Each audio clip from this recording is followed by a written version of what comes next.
नमस्कार, आप देख रहे हैं न्यूज़ टाइम। मैं हूं आपके साथ रवि यादव। आप हर दिन समाचार पत्रों में ठगी, फ्रॉड की खबरें पढ़ते हैं और ठगी का शिकार हर दिन कोई ना कोई इंसान हो रहा है। लेकिन इस बार ठगी किसी व्यक्ति से नहीं बल्कि digital payment company MobiKwik wallet में हुई है, और वो भी इतनी बड़ी कि आप सुनकर दंग रह जाएंगे। क्या है पूरा मामला और कितने रुपए का हुआ ये फ्रॉड, देखिए हमारी इस खास रिपोर्ट में। गुड़गांव में based digital payment company MobiKwik wallet में 40 करोड़ से ज़्यादा के फ्रॉड में पुलिस ने 6 लोगों को गिरफ्तार किया है। इस मामले में कंपनी के कुछ अधिकारी और कर्मचारियों की मिलीभगत भी सामने आई है। पुलिस अरेस्ट किए गए आरोपियों से लगातार पूछताछ कर रही है कि उन्होंने इतने बड़े फ्रॉड को आखिरकार किस तरह अंजाम दिया। हालांकि पुलिस ने अभी सभी आरोपियों के नाम सार्वजनिक नहीं किए हैं, क्योंकि ये जांच का हिस्सा है। कंपनी के लीगल एडवाइजर ने एक एफआईआर दर्ज कराई। इस संबंध में कंपनी के लीगल एडवाइजर नाम बालकिशन लधानिया सेक्टर थाना 53 में पहुंचते हैं और एक शिकायत पुलिस को देते हैं।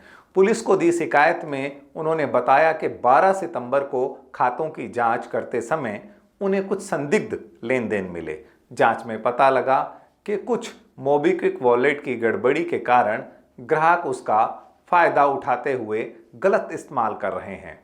40.22 करोड़ की हुई धोखाधड़ी। उन्होंने बताया कि यूपीआई से कोई ट्रांजैक्शन फेल होता है तो पैसे दूसरे के खाते में नहीं जाते।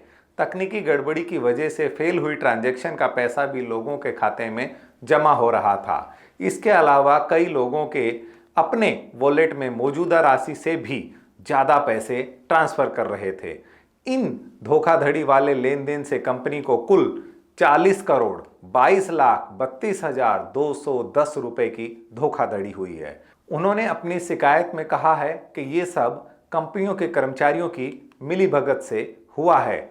ये जानबूझकर और धोखे की नीयत से फ्रॉड किया गया है। इस संबंध में पुलिस ने भारतीय न्याय संहिता बीएनएस 2023 की धारा 314 और 318 के 4 के तहत एफआईआर दर्ज की है। हालांकि कंपनी द्वारा अभी जांच जारी है। जांच में सामने आए तथ्यों के बाद ये रकम बढ़ भी सकती है, यानी आंकड़ा और ज़्यादा हो सकता है। मामले की जांच में अभी पुलिस जुटी हुई है। सेक्टर थाना 53 के प्रभारी रामबीर ने बताया कि मामले की जांच जारी है। कंपनी से संबंधित दस्तावेज और बैंक की जानकारी मांगी गई है ताकि ये पता लगा सके कि किन किन खातों में जो फ्रॉड करके राशि स्थानांतरित की गई है, भेजी गई है, वो किन के खातों में भेजी गई है, और जो आरोपी 6 पकड़े गए हैं वो उन खातों से किस तरह से अटैच्ड हैं, उनके परिवार के या जानने वालों के हैं, क्योंकि ये जानबूझकर और एक योजनाबद्ध तरीके से घटनाक्रम को अंजाम दिया गया है। इस तरह की शिकायत जो है वो लीगल एडवाइज़र ने दी है। हालांकि पुलिस और लीगल एडवाइज़र ये बार बार कह रहे हैं कि ये जांच में सामने आएगा कि ये कितना बड़ा फ्रॉड है, यानी कि आंकड़ा बढ़ भी सकता है।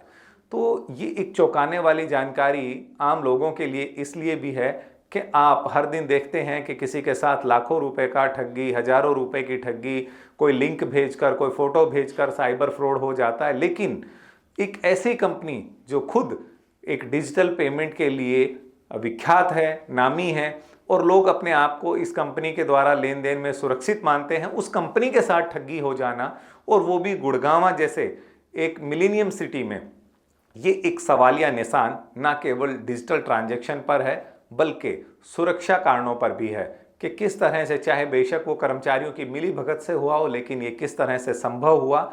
इसलिए हर किसी को सचेत रहने की ज़रूरत है, और ये जांच आगे बताएगी कि इसकी आंच किसके दरवाजे तक पहुंचती है और इसमें कितनी और गिरफ्तारियां होती है। बहरहाल, आपको ये खबर कैसी लगी हमें कमेंट के माध्यम से ज़रूर बताइए, और हमारे चैनल को लाइक और सब्सक्राइब करना बिल्कुल ना भूलें, और इस खबर को ज़्यादा से ज़्यादा शेयर करें। नमस्कार।